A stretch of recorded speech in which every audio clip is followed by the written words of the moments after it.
ধুর, আজকেও পেনটা আনতে ভুলে গেলাম। বন্ধু, একটা পেন দে না। তুই কি শুরু করছিস বলতো? কালকেও পেন আনিসনি, আজকেও পেন আনিসনি। আমি কি তোর দায়িত্ব নিয়ে রাখছি? তোর বাবাকে বলতে পারিস না পেন কিনে দাও? বন্ধু, আমার বাড়িতে না একটু সমস্যা চলতেছে কয়দিন থেকে রে, ওই জন্য বাবার কাছে টাকা চাই না। ঠিক ঠিক আছে, এই নে। তুই আমার সত্যিকারের বন্ধু রে। বন্ধু, তুই আমাকে কলম দিলি, নে তুই একটু গুটকা খা। গুটকা? ওইটা কি জিনিস? আরে এটা গুটকা, এটা জর্দা দিয়ে খাইতে লাগে, খাওয়ার পর খুব মজা লাগে।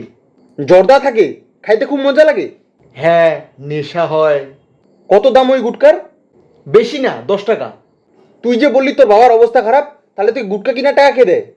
আরে বাবা যে টিফিনের টাকাটা দেয় না, ওইটা দিয়ে গুটকা খাই। 5 টাকা দিয়ে একটা কলম না কিনে তুই গুটকা খাচ্ছিস? বেশ, শুয়োরের বাচ্চা পেনটা।